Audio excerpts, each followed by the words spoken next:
Sony finally revealed the PlayStation 5's user interface in an extensive state of play video, and while every function wasn't covered, there was still a lot of really great stuff to see.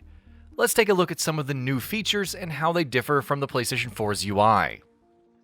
New home screen and control center. Presented in crisp 4K and HDR, the user interface is sharp and snazzy, but not overtly busy. Icons for games and gaming-related functions in the home screen are smaller and arranged closer to the top compared to the PS4's UI. Hovering over an icon, we'll see its hub expanded, which features a lot of space in the middle of the screen. Trophy progress, price, and the game's cover art on the right side, and the play button on the bottom left.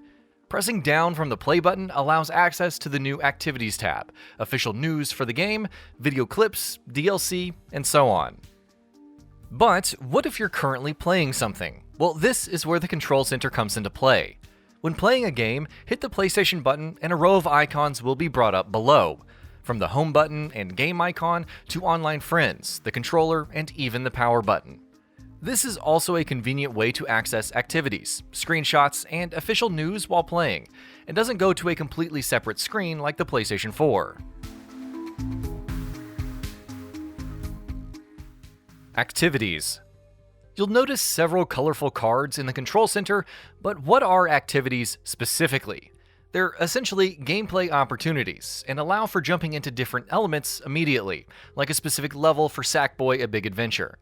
The card will indicate the total percentage completed along with the estimated time left for the various objectives. But open it up, hit resume at the very top, and you're back into the level immediately. Some activity cards can also utilize the new picture-in-picture functionality, letting you pin objectives to the side of the screen while remaining in-game. It's also worth noting that when playing an online title like Destruction All-Stars, you can hop into specific playlists like 8v8, solos, and challenge series from activities.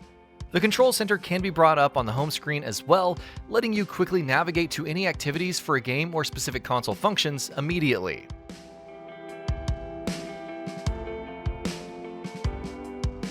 Objectives.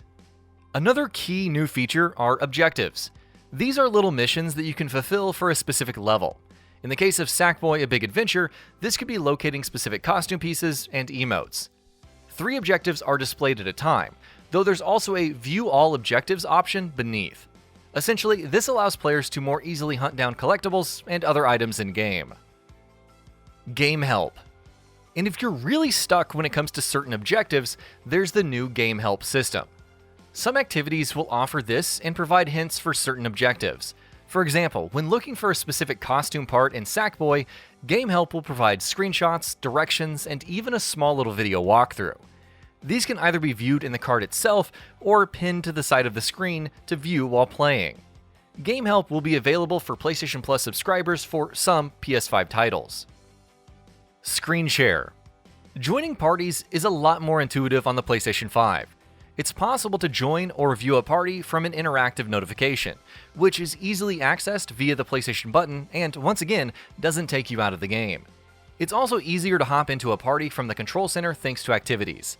However, even more interesting is the new screen share function. This allows for viewing games that other people are playing, which can be pinned to the side of the screen as you continue to play your own game. This is a real game changer for co-op titles, with friends able to share their screen when stuck or requiring assistance. Join multiplayer games seamlessly. If some friends are already in a multiplayer match, say for Destruction All-Stars, then it's much easier to join than before. Simply open the control center on the PS5, navigate to a card which shows the match in progress, and join with a single button press. This will immediately open the game up and let you jump into a match. The sheer speed of everything is incredible, thanks of course to the PS5's SSD. Screenshots and video. The Create button can be used to capture screenshots and record video, much like the Share button on the PS4. However, it opens up a small tab at the bottom of the screen instead of the left-hand side. Furthermore, screenshots and video are captured at up to 4K resolution. These can then be edited and shared to platforms like Twitter or parties via messages. One particularly nice feature is the spoiler function. If a person viewing the media hasn't unlocked the activity showcased and it may contain spoilers as per the developer, there will be a spoiler warning attached. Voice dictation for messages. Favorite parties for sending messages and media can be made, so even if you're not interested in hopping into voice chat, you can still participate in a party. But when composing messages, you don't have to rely solely on the on-screen keyboard. Voice dictation for multiple languages is supported. Press the microphone button, record your message, and send it off.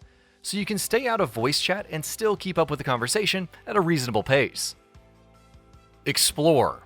Back in the home screen, just left of one's games, is the Explore icon. This collates all of the official news from PlayStation along with any games you're following, from new details and announcements to trending media. Sony noted that the feature would be tested more in the US at launch, and not everyone would have access to it on day one. Still, as a means for quickly viewing all of the latest news for PlayStation games and services, while also making it easier to view all of their related media in one place, this is a pretty convenient feature. PlayStation Store.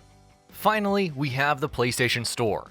Go left from the Explore icon and you'll notice something. That's right, the PlayStation Store no longer opens up as its own separate app like on the PS4.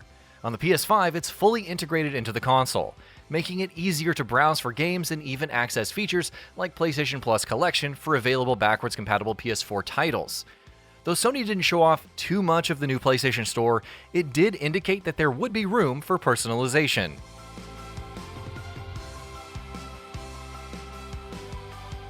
And that about does it for this video. If you enjoyed what you watched and want to see more from GamingBolt, you can always hit that subscribe button and turn on the bell icon next to it.